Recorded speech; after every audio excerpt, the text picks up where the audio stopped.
to the WWH show. This is a show that asks a series of why and what and how questions on topics that are very, very significant to you to grow as a person and also be successful in what you do in your business and also as you serve your community and your country. Today we have a privilege to have Sedrick Banks, who is a coach and motivational speaker at Genuine Life Institute.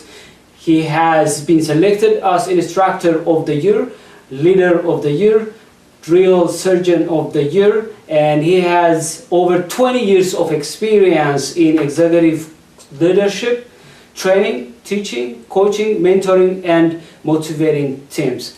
He is also an alumni of Georgetown University. He also appeared at NPR, Fax, and other media outlets.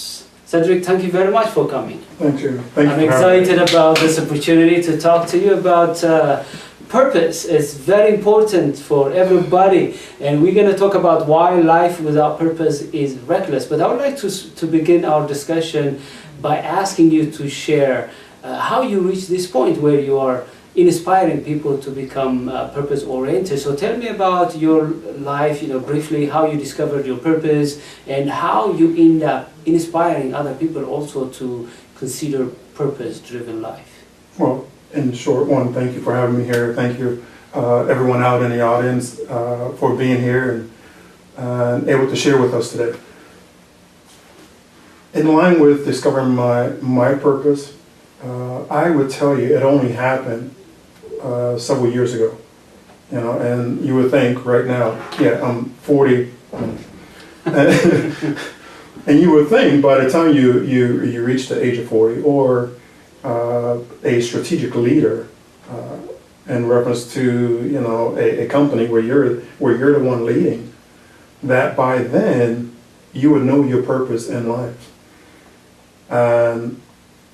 But when I grew up, I grew up in in poverty and a very crime-infested area. And when I say poverty, I'm talking about really extreme poverty, where I only went to school about 2 or 3 times a week, most of the time because my brother and I, my little brother, we was made to go out and hustle, and that make money any way we could. So we collect cans, we collect bottles. We push buggies. I'm not sure if you know what push buggies I don't know what mean. it is. It's basically where you're taking a cart, where someone takes their bags out to the parking lot, and they couldn't carry them through the parking lot. So we would carry their bags to the parking lot, and they would give us a little bit of money. And then we also used to get put into this van and go to the rich side of town and clean the streets over there. And then the van would bring us back and give us a few dollars. So we was hustlers from the very beginning, or learned how to hustle from the very beginning. And we went many nights or many days with no food. And literally we didn't have running water in our home. So we didn't have running water. We didn't have gas. We didn't have electricity. Wow. And we stayed in Pittsburgh, Pennsylvania, where I'm not sure if you know about Pittsburgh, Pennsylvania, but it gets pretty cold up there. They can Google it. Yeah, so Google Pittsburgh, Pennsylvania in the wintertime, and you will see it gets very cold. So how did you discover your purpose in the middle of that? So in the middle of this, my teachers, I had one teacher who saw past my fear and insecurities, and she made me stand up in front. She knew I was afraid to speak in class, so she basically made me stand up in front of class and talk in front of the class for 5 minutes. And I won't tell you some of the things I thought I wanted to do to this teacher. I wish I could go back and say thank you, but she passed away.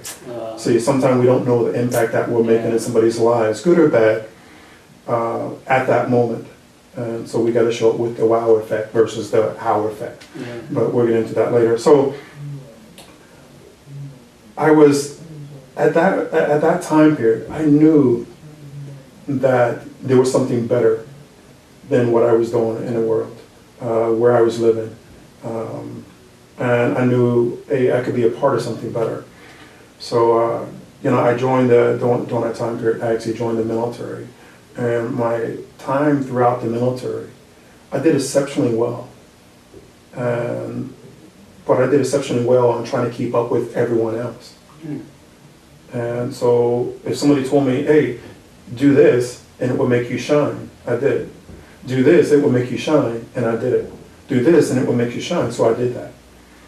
Only to come 20 years at the end of my military career to get injured and end up in a hospital where the doctor's telling me, Sedrick, there's a great chance that you're not going to make it out of surgery. Wow. And if you make it out... It's a bad news. Yeah, I mean, it was... What did you feel? You know, it's interesting when someone tells you that. Yeah. Because at that moment, it made me look at my life. And it scared the living daylights out of me, knowing that I was going to die. Never having lived my true self. Yeah. Never having lived outside of my own fear and insecurities. And I'll tell you, when you're laying on your deathbed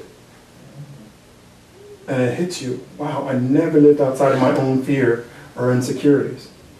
And I wonder if I would have done that. What would I have led to? You know, I was laying there in the bed thinking, I never truly loved because of my fear and insecurities. I never truly lived on purpose because I always wanted to be liked and accepted by someone else. So there was no way I was going to step out and start doing something individually that looked different than other people. Yeah. I never truly served others. Yes, I served in the military. You would think, well, you served others. Not based on your purpose, Not based on your on strength. It was this was a service based upon my fear and insecurity. In order to make myself shine, in order to make myself feel a certain way, in order to get that pleasure tap, I call it the pleasure tap. Because joy is inside, which is something that not dictated by your surrounding, your situation. But mine was dictated by my surroundings and my situation. So if I did this training, I get that pleasure tap. And then I get to this point to where I get medically retired from the military. I'm sitting at home in my living room, alone by myself. Wow. And I have all these injuries. I have a severe brain injury at the time, and all these physical injuries. And everything I felt I built up, everything that was adjudicating who I was taken away. And it brought me back to Sedrick. I was no longer the instructor of the year, the drill sergeant of the year, the ranger, the sergeant major. I was now just Sedrick. I was that kid, that insecure kid again, but with a whole lot of injuries, and 20 years later. And I sat there, and I remember asking myself, what now? Who am I? And then what now? What do I do now? And it came to the point where I had a bottle of Percocet in my hand, and I brought the bottle of Percocet up to my mouth. And I was getting ready to take that bottle of Percocet. It wasn't that I wanted to commit suicide. I wanted to leave that moment. That moment was so painful of not knowing who I was. Knowing I never lived outside of my own fears and insecurities. Knowing that everything I had was just stripped away, that I thought I had. And I was like, okay, I just gotta leave this moment. I gotta leave this moment. And then I looked, and I could hear God telling me, Sedrick, get up. I'm not through with you yet. Wow. And that was so powerful. And I remember telling myself, Sedrick, hey, do something. Let's do something. Let's just get up and do something.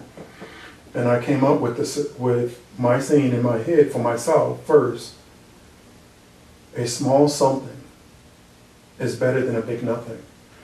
And I started telling myself, hey, Sedrick, you motivated so many people before.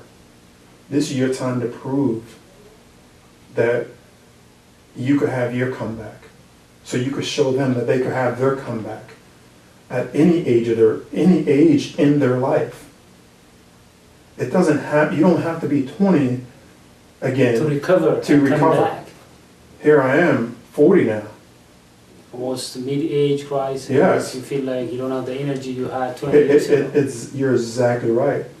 And trying to tell myself, okay, what purpose are you going to have? And I said, my purpose is to be able to tell my story, to be able to tell people how they could come back in a crisis or in a hard time, or not even in a crisis, midway of their life, or that life is not over until you decide it's over.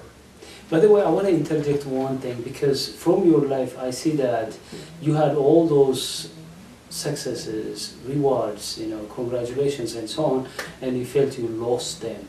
That brought you to be silent and listen to your Creator, to talk to you and to redirect you to the purpose you were born for. Now, some people, they may be in that kind of situation right now. They may be sad, sick, on their deathbed, or frustrated. They feel like they took a wrong exit, and they feel like there's no hope for them. Maybe they are old and they cannot have energy, or everything that takes to come back. But for these people, your story is very important, because you could be able to pull yourself out of that situation. But there may be some people, young people, never been in the situation you have been. So they don't need to wait to be injured, to find themselves in that kind of situations. They could, they should simulate that environment. Yeah. Because they don't need to wait at the end of the road or at the end of the tunnel to, hey, I have to come back. Oh, this is time to discover my purpose. Even if they are young, even if they are healthy, even if everything is working for them, they should think that tomorrow they don't have any control. Tomorrow they may lose everything, their energy, health, reputation, everything. So how can people enter into that kind of environment where they should feel like, with a sense of urgency, I have to listen, I have to know my purpose, I have to begin true life right now? Here's the thing, and that's a great question.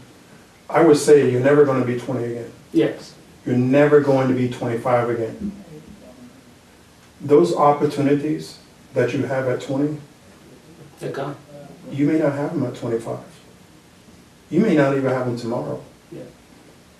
That's why it's important to live today. Now. I mean, yes. I always said, sometimes we think we're going to wake up tomorrow. Yeah. And we just think it's a guarantee, especially when you're 20 years old. Exactly. We think, oh, it's a guarantee, I'm going to wake up tomorrow. I remember when I was 20, I'm indestructible.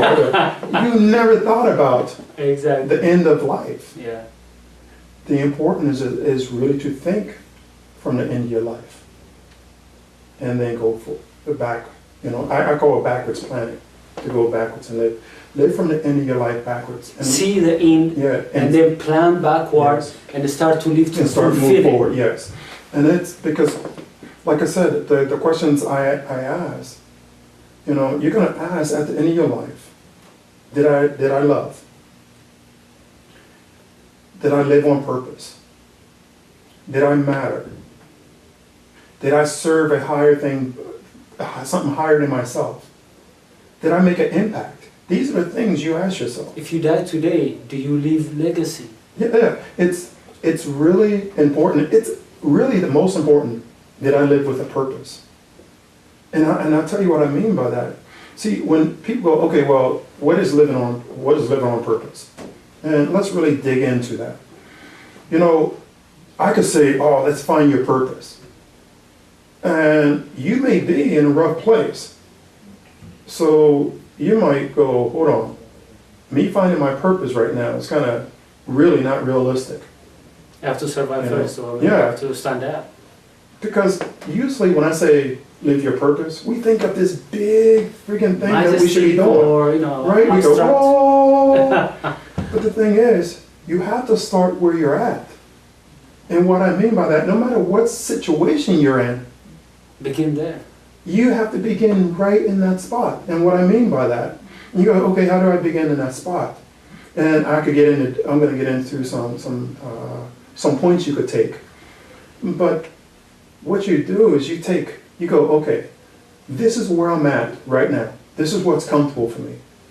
what's really uncomfortable for me? What's outside of my comfort zone? And you take that first small step. I don't care how big or how small it is. Don't compare it to no one else. Yeah. I don't care if you're the turtle or if you're the rabbit. Take a step. And when you take that one small step outside of your comfort zone, you grow. And also you feed your brain with serotonin, which is something that makes you feel good. Exactly. And so you take that one small step. And when you take that one small step outside of your comfort zone, that is your purpose. Mm-hmm. That is your purpose for right now. And here's what happens. And it's so amazing when you see this taking place in the world. Of people living these great, amazing things. If you look around you, you'll see people doing great, amazing things. You're like, okay, how did they get there? Because it's that one step outside of your comfort zone. Step, yeah. Yeah, it's that, I call it one little turtle step. I actually carry a turtle around with me. When I said a small something is better than a big nothing, I always tell myself every day, Sedrick, a small something is better than a big nothing. Because I'm not going to lie to you. I don't wake up feeling like, ooh, every day. No. But I tell myself, a small something is better than a big nothing. If I do that small something when I'm feeling down, gosh, get out of my way when I'm feeling good. You know? Because sometimes you got to be that turtle. Yeah. Because you may look at a turtle and you're looking at it and it looks like it's not moving anywhere. Yeah.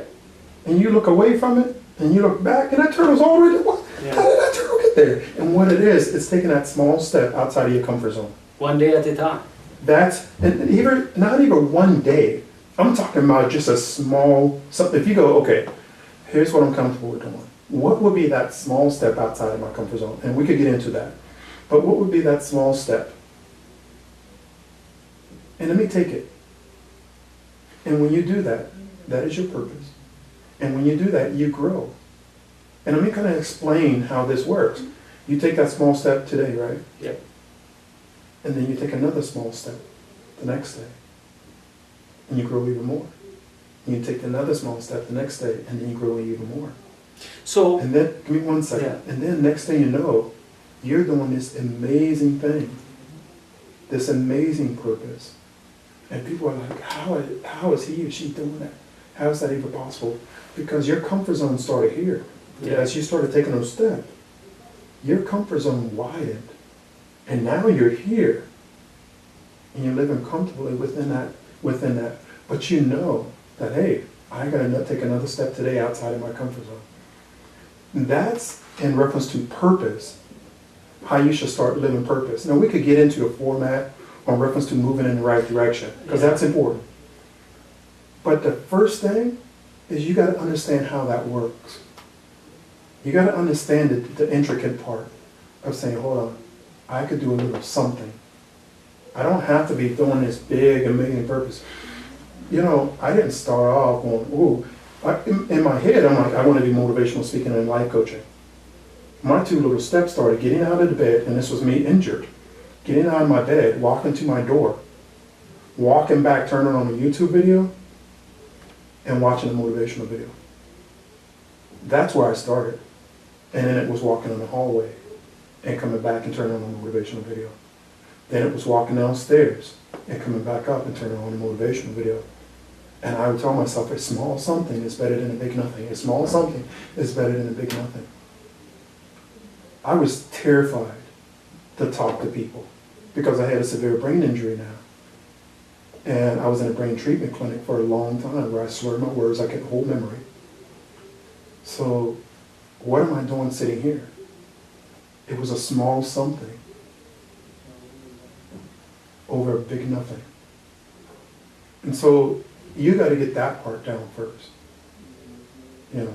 Yeah, what I like this point is because, you know, very few people may make that big jump. Many people, considering their situation, they think that, you know, it's too much. And when you inspire people, it looks like you are demanding them to make a huge step. Yeah. But it's very important first to understand that those baby steps are summed up and they're going to take you where you want to go. to achieve your vision. But it's very realistic to take those baby steps, first step, learn from them, look back how far you have come, and you could be able to say, okay, if I win this battle, if I succeed regardless of all these challenges at this small scale level, I could be able to scale it up. I could be able to take more challenges, more, and so on. So what I want to ask you is, here is a challenge. How many people, they don't want to even take those little steps. And there are consequences for that. People die without fulfilling their potential. People are missing so many opportunities. People are also, when you don't tap into your purpose and take those little steps, baby steps to discover who you are and then pursue it and fulfill it, there are consequences. You're not happy, you're not contented, you're not doing your best, you're not as efficient as you should be. So you are even denying yourself, your family, your community, the human race as a whole. When you are not tapping into your purpose, you're not taking those baby steps, means you are denying other people who could have learned from you, benefited from your service, your talent, and your purpose. So tell me about why purposeless life is reckless. Life without purpose is reckless. Why is that? When you start looking at your life, and if you're living a reactive life, let's give an example of,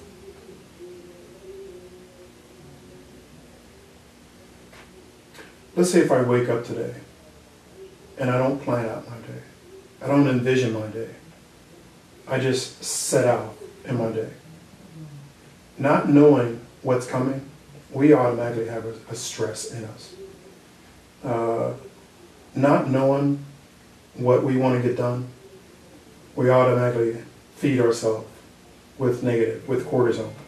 And cortisone is the thing that makes you feel bad. It's things that make you feel depressed. When you have no control of your day, and usually we have no control of the day because we're reactive to the day. We're waiting for the day to come upon us versus us come upon the day. So when you're living this type of day, I'm a firm believer that you plant seeds into everyone else. For instance, when I walk in this room and you and I start having a conversation, everyone out in the audience, right now I'm planting a seed in them. And that seed is either positive or negative. Now, they could refuse to accept that seed. But that's what I'm sending out. And you have to decide what do you want to send out in the world. Notice I say you have to decide. Decide is saying that instead of being reactive, you have to be proactive. And proactive is saying that, okay, there has to be a purpose behind what you're doing. There has to be a reason behind what you're doing.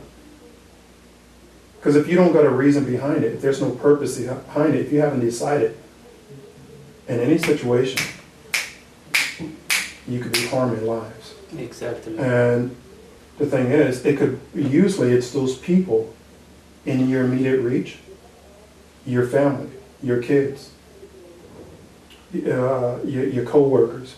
It's those people that who you care about the most, you're affecting the most. And you're either affecting them in a good way or in a negative way. So when you're not pursuing your purpose, you are affecting them in a negative way. In a negative way. When you're pursuing your purpose, think about it. When you're pursuing your purpose, you have a clear plan, a clear direction, a clear vision, a clear reason why. I always say you have a clear what, you have a clear why, you have a clear who. Who am I affecting with whatever I'm doing? Or who do I want to affect with whatever I'm doing? Why am I doing this? What impact do I want to make? What change do I want to make? What do I want to leave behind? And what is that? What am I doing? Even before that, if you're not living out a purpose, then what happens, you start living on the ow versus the wow. See, when you're living on purpose, you're living the wow. because you're excited to see what comes next. Yeah. Because you know, wow, I can see myself in it. Exactly. When you're living living recklessly or reactive, you're living on how. Like if I reach over and punch you right now, you didn't know that was coming. You're gonna go what? Oh wow! You're gonna go ow! Yeah. What was that for? I didn't expect you know? that. Yeah. You're not gonna go wow! I can't wait till you do that again. You know? No. You understand what I'm saying? But so it's really, first it's saying, okay, do I want to have a solidified reason for living, or don't I? And the thing I look at, you do have a solidified reason, and if you don't think you have a solidified reason, I mean, I could kind of break that down. Let's say if you're sitting there right now, you may be in the ugly, and I know what the ugly is like, so you may be sitting in that ugly. I'll give you a fine example. I was in my house one day in Pittsburgh, Pennsylvania, and there's a hole in our roof, and it's snowing, and we used to get these bundles of clothes from the red, white, and blue thrift store. And we pull out what we could wear to school or what we could wear, and then we used the rest for a bed. And I remember woke up and seeing it snowing. No way you're laying there thinking, oh, what is my purpose for life? No, you're thinking about how can I survive. So you may be in that situation now. So the thing is, it's looking at that situation and going, okay, hold on. Okay, this is the situation. This is where I'm at right now.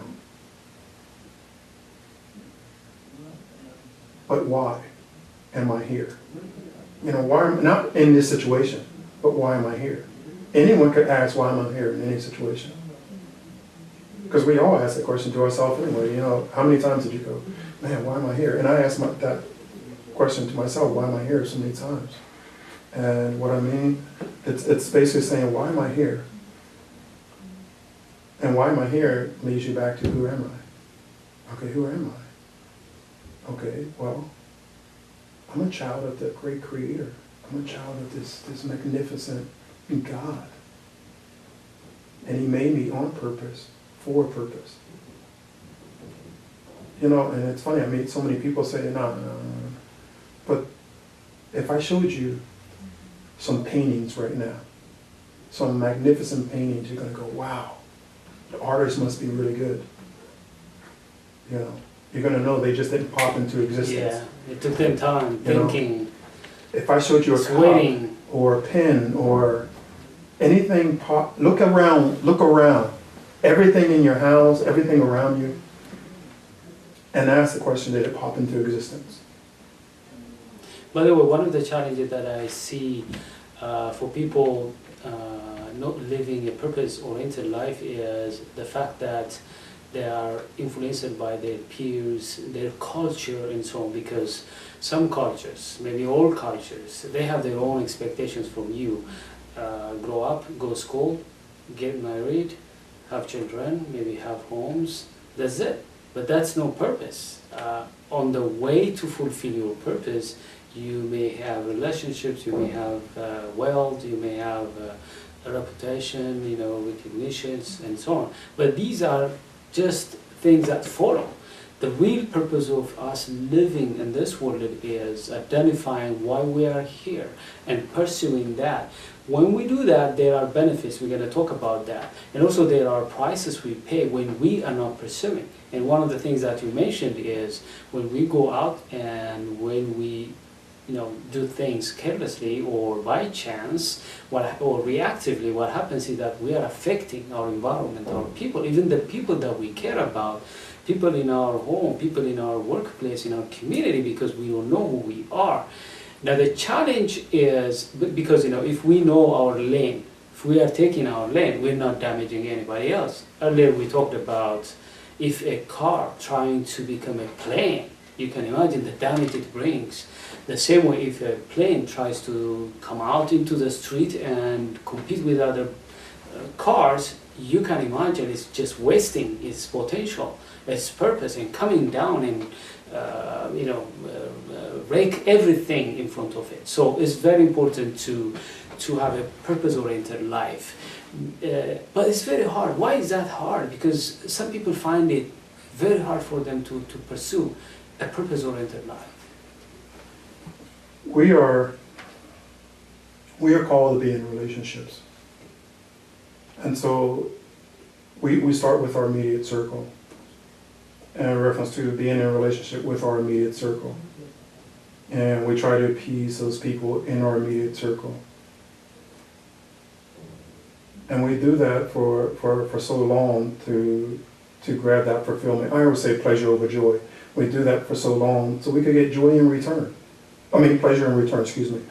You know, we always seek, okay, how can I get something in return? And it's the minute you start saying, okay, this is my circle. And your circle could end up being, and you might not know, but your circle could be all, let's say if your circles are saws, you know, that cuts down a tree in the forest. And let's say if you're encircled with a bunch of saws, and you don't realize that you're a hammer.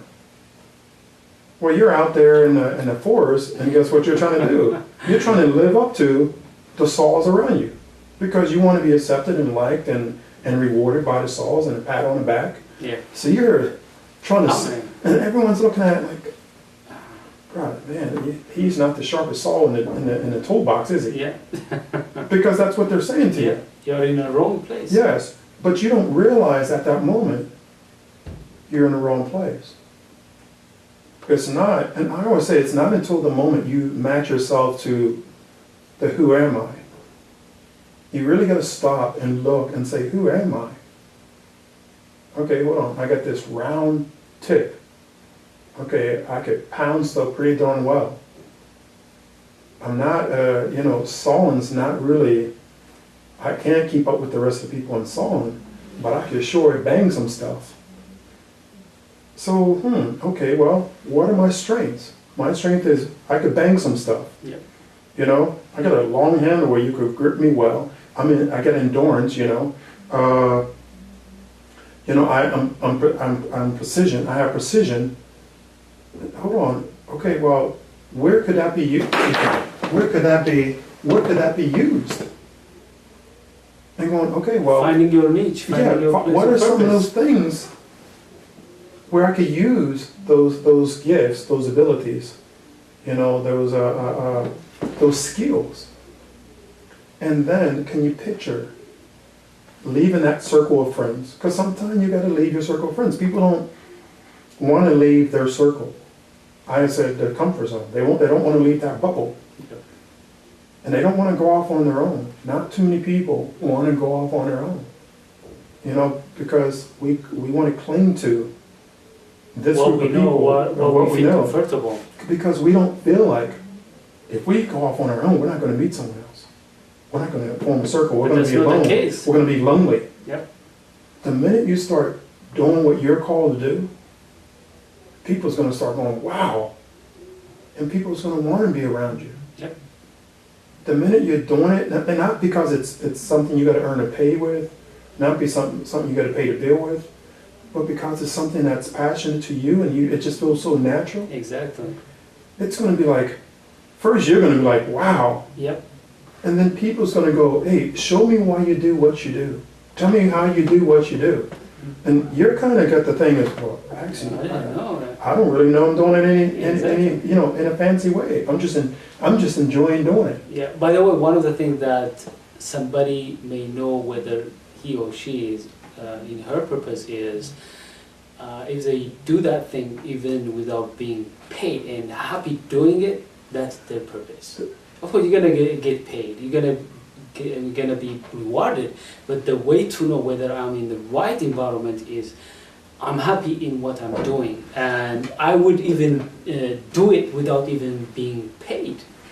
It's interesting that you say that, and because I could say go out and do your purpose, and somebody out in the crowd is going, well, Sedrick, I don't even know what that is or how to get started on that. Well, I'll tell you, let me kind of break it down to at least give you a direction on finding your purpose. And I would say pull out a pencil and a pen because you probably want to write this down. Yeah. The first thing I want you to do And notice I had a pen because I knew just to remind myself, but I'm a writer. So first thing I want you to do is write down everything you like to do. Everything. I don't care what it is. Write it down. Write down everything that scares you that you'll want to do, but you're too scared to do it. Write down everything you enjoy and write it down. Write down if you had all the money in the world or all the resources, write down what you would do. Write those things down. And then don't worry about it being in order right now. This is just mind mapping. We're just writing stuff down. And then what I want you to do is I want you to form about 6 groups. And what I mean by that, out of all these words, look at the groups and see how they make sense. And I'll give you a fine example. Let's say if you have speaking. For instance, when I did it for myself, I had speaking, I had motivating, I had inspiring, I had teaching, I had mentoring, I had coaching. You could kind of see a theme there going on. Okay, well, speaking and coaching, what's the theme there? Well, okay, well, let me put a number by all those things that have a theme. I'll just put a number 1. And I'll label all those number 1. And then I'll look at the rest, and I'll find another thing. And maybe you have 5 or 6 words in that group. And then you do the next theme, and maybe you have 5 or 6 words in that group. So you put that. Then you may do this 5 or 6 times. So let's say you got 6 groups of words now. Now what I want you to do is go back to our first group and put those in priority order of what's more important for you. Or what's the highest theme? Okay, like I said, coaching, and then speaking, and then mentoring. You see how that's kind of in an order? And kind of put those things down like that. And then do that to the second group, and the third, and the fourth, and the fifth group. Once you got those groups made up, and you have all your number 1s, take all your number 1s at the top and put them into a group. And start working on doing that number 1. Now, if you don't get the resources or the know-how, what you can do is you could put those in a chronological order, 1 to 6, whatever you want to use. Put those in a group. And the way you want to put them in a group, you put them all in a group, and then across the top of the paper, you want to kind of put, okay, do I have the resources to do this? Do I have enough people to do this? Do I know the people to do this? Do I have enough networking contacts to do this? Do I have the money to do this? Do I have the skill to do this? Do I have the education? Do I have the ability? And then, most important, do I have the desire to do this? Because if you don't have the desire, I don't care if you got everything else, you know? So you write this stuff across the top, and you write your things you want to do on the side. And you go through, okay, let's say if it's coaching. Now I go through, do I have the resources? Well, coaching, well, I need a coaching course.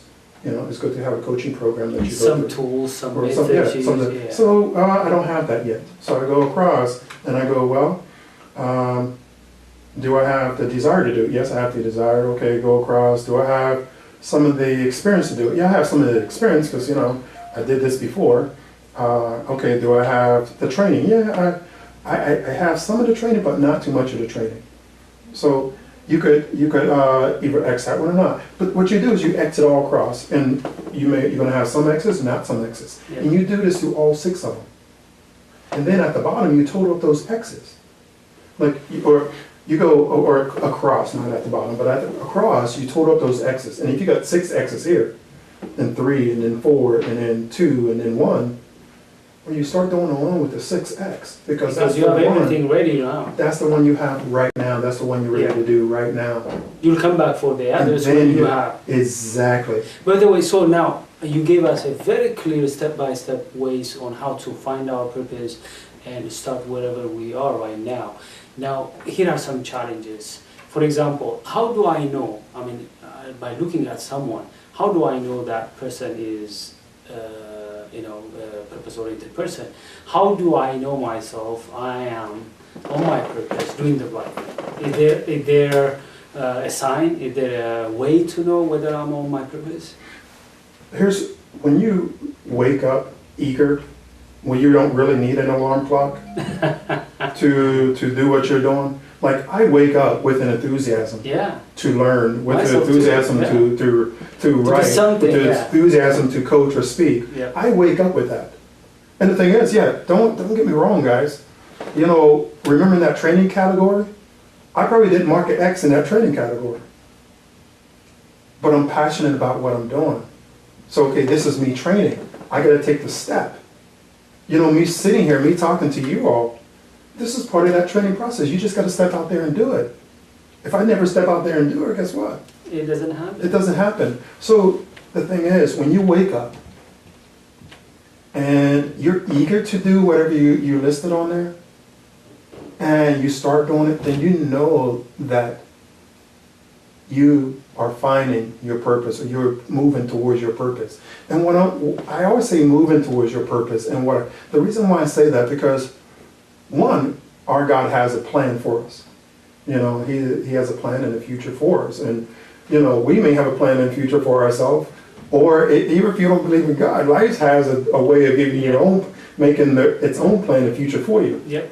So it's about the process to progress. When you feel that you're processing to progress, when everything you do, you feel like you're progressing, you feel like you're growing, you feel like you're stretching, then you know you're doing something. So, which means it's a process rather than a one-stop. It's a process. It's not a one-stop shop. Yes. And what I mean by a process, I would say, you know, you could sit here and you can imagine your life vision, right?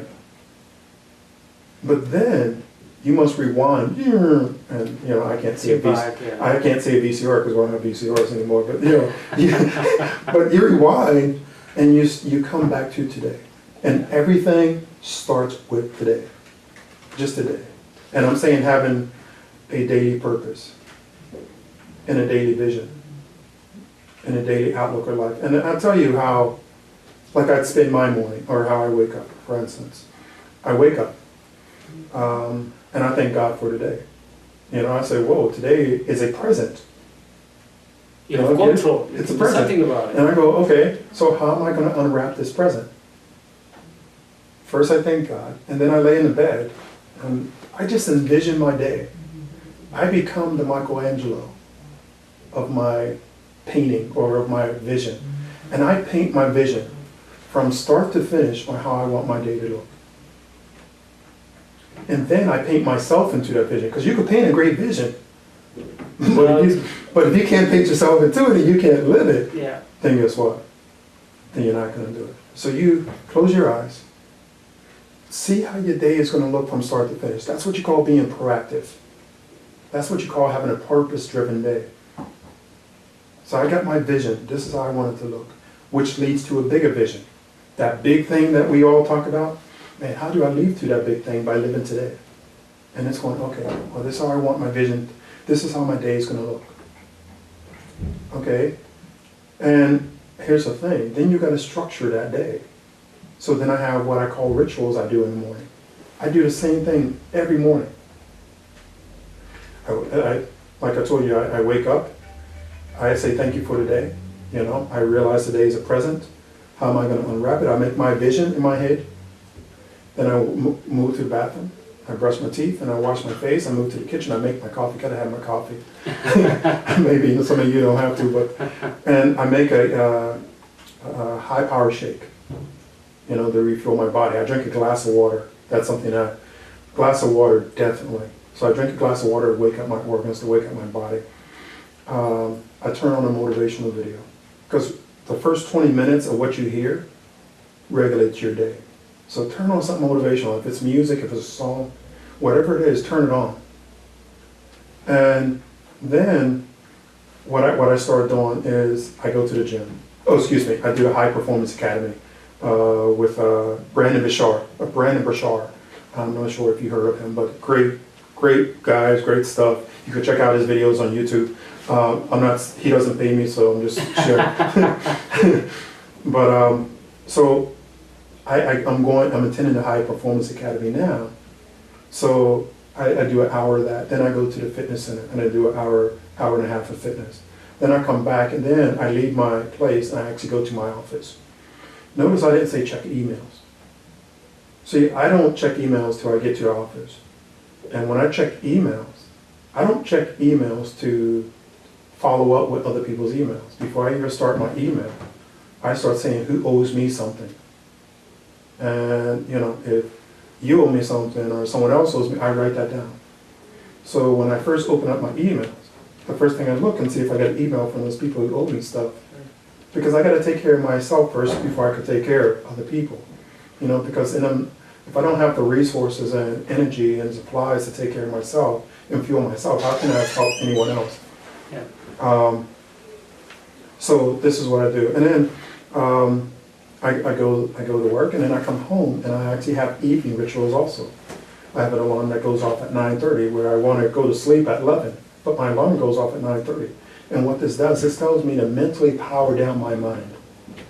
Because, you know, we get in bed and we start thinking about everything. Yeah, you can't sleep in that case. Yeah. Well, I have a transition time. If you Yeah, so let me ask you, now we have been talking about the importance of purpose, the steps that we should take, and even you gave us your example on how you came up with your purpose and how you direct your day, because you are the author of your day.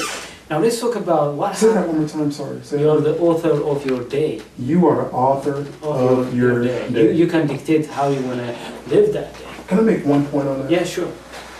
Being an author of your day, because some of you go, well, what if this happens, or what if this happens, or what if this happens? On that vision, you plan for 3 detours. You know, because you could be driving down the road. There should be plan B. Yeah, well, you could be driving down the road, and all of a sudden, the road's blocked, or the road is closed. And they give you a detour. If you was driving from here to Florida, and there was a roadblock, you're not going to go, well, might as well go back home. You're going to detour around it, and you're going to get back on track, and you're going to complete that day. Here's the thing. Plan for 3 things to happen in your day. You know, if somebody cuts you off, be proactive about how you're going to react to it. So you don't react anyway. So be proactive about those things. And the thing is, when you're in a proactive mindset, you respond better. When you're in a reactive mindset, you respond worse. Yeah. Because you're not prepared for it. When you're prepared for something, you're going to react in a positive way. You're going to react with confidence. Yeah. You're going to react with surety, not insecurity. So the whole point is things may not happen the way we think, the way we want to author it. So we have to be flexible. We have to even be proactive, prepare that something may go wrong. And when something happens, if we have the direction, the plan, even if we take the tour, we know where we want to end up. Exactly. Yeah. So let me ask you, because I don't want to miss this point, because I know that happened to me, and most probably happened to you and other people, which means once, you know, sometimes we may take a wrong exit. Something happened in our life, in our family, or with a person that we love, or with our job or business, and we no more pursue our purpose. How can we come back? That's a great question. And here's how you could do that. It's really to sit down. And I always say, look out as far as you can see. You know, I could tell you 1 year, 3 years, or 5 years, but I guarantee you, if you're 20, you're not looking out 5 years. Yeah. You're looking out maybe you see 6 months at best. So look at it as far as you could possibly look and see yourself in the future. Remember those things when you got your purpose. What is that you're doing? And how does that look? And how do you look? And then you have to sit down and actually put in the hard work, because you have to put in the work up front. You know, I'm not going to tell you, I don't want to sugarcoat and say, oh, this is easy. No, you have to put in the work, the time, the effort from the very beginning. And what you do is you get that vision, if it's 6 months, if it's a year, if it's 5 years. And what you do is you do it backwards. You go, okay, this is my vision, my picture of myself in the future, of what I'm doing. How do I backwards plan to the present? Meaning, remember we talked about what are some of the training I got to do? What are some of the experience I got to get? What are some of the mentors I need to receive? Where are some of the places I need to put myself? What is the life I need to start living? What is some of the effort I need to put in? And what are some of the ownerships of things I need to take ownership of? Because you got to take ownership of your day, of your life. You know, at the end, yeah, you could point fingers at everyone else, and you probably got to make a lot of justification on why. But at the end, it's your life. Exactly. You're the one who got to live it. Yeah. So, back to the question of, you know, when you get How do you come detoured, back? Yeah. how do you come back? When you have a plan for your life, it's easy to get back on track of your life. I'll give you a fine example. Let's say if I'm doing, we call it land navigation, right? I got a map, and I want to get from A to B. If I drew the plan on how to get from A to B, and I have a compass and I start walking, and usually if you hold a compass in your left hand, you drift to the left, you hold it in the right. Let's say you didn't check your plan for a long time, right? Yeah. And you start walking, you didn't check the map, and you're just holding the compass, and you just start drifting to the left. And then you do a stop to do a map check, because every once in a while you got to stop and check and make sure you're on course with the plan you set for yourself. I like Because you that. could get what? Yeah. Off track. Yep. So when you do a map check and you see you're off track, then you could do what? Okay, what does it take for me to get back on track? Okay, I need to cut, instead of going 270 degrees, I need to turn my compass and go 30 degrees now. And I need to walk 30 degrees for this long to get myself back on track. Everyone gets off track. Yeah. I guarantee if I told you stand up and walk a straight line, you may be able to walk a straight line. But here's the thing, life comes at us. Yeah. And Blindside you. here's the thing, yeah, if I push you, You're you're off gonna do what? balance. You're off balance, you're off track. But you don't just stay there, you do You what? have to readjust, recalculate, repurpose The biggest yourself. thing is to get back up. You gotta make your why so big that your why not is so small that there's no stopping you. You know, what is my why, and is it bigger than my why not? If I wanted to lose weight, why? I want to be healthy. I want to live a longer life. Those are important whys. Yeah. Oh, I just want to be able to fit in my tight jeans. That's a That's not small the why. big When you're why, yeah. when you're tired and you're worn out, you're not thinking about, oh, well, that cake You looks a lot better- better than my tight jeans right now, right? Exactly. You know, and you know, I'm just giving an example, but the thing is, you have to make your why bigger than your why not. Why not? Why shouldn't I eat this cake? By the way, I wish we have time because I know you have so many things. I wish if I dig deep and bring out everything you know about purpose, but because of time, we have to cut it here. But I really admire you and I appreciate you. I would hope that in the future you come back again. We I would be continue welcome to come. Yeah, Yes. yes. I could sit and talk about this. all- Exactly, that's what I say. I'm so. Yeah. This is what I'm passionate about. This is. It's what I told you. It's when I got to the end of my life and I realized I didn't live life. I survived 20 years of my, well, actually my childhood, because I learned how to survive. Remember I told you about surviving? Yeah. We learned how to hustle and survive. Yeah. I kept on surviving. All the way to where they was telling me, Sedrick, you're gonna die. So today you are a testament that people should not wait until they reach that end of the road. Yes. They should begin today, be proactive, plan about it, have 3, 4 backup plans, even if sometimes they detour, come back again to that. So that's all about your teachings to your clients, your coaching, and also your motivational speech. Yeah, They could go to your website, so tell us your website so that they may further read about you, read about your... My website is sedtalks.com, SEDTALK.com. Come and check me out. Check out my blogs, and I really try to write my blogs that are realistic and passionate to the people. I don't want to be just a commercial person who's trying to solicit to make money. I'm not about the money. I'm about how can I really help people to live their life and not just survive it. How can I help people to live purposefully and not reactive? Nobody wants to live a scribble scrabble, and that's being reactive. If I just give you a pen and just tell you just mark the thing, you're just gonna. Well, you ever see? I mean, I want people to be able to see their vision and start to connect the dots to their vision. I think they will benefit a lot if they come to your website, Yes. read your blogs, and call to you, email you. I think your contact information should be on your website. Yes, it is. Yes, Yeah. it is. So I am very honored to have you here and also hear your story, very powerful story from where you began to where you are today. It's about your commitment, your faith, and your unstoppable commitment. So thank you very much for coming. I really appreciate I that. appreciate that. Again, brother. Thank you, sir. I appreciate you guys having me also. Thank you very much. And hopefully I cause an impact in at least one life out there.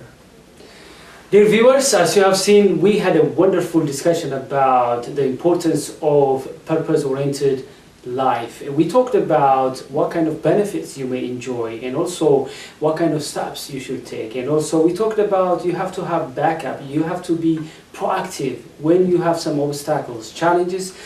You may need to take detour for 1 day, 1 week, or 1 month, 1 year, but always stick with your long-term plan. Try your best to achieve your vision and overcome obstacles, setbacks, and pursue your purpose and get fulfilled. That's important not only for you, for your organization, for your community. We don't just need all of the people, CEOs, all of the people, politicians. We need people in every sector.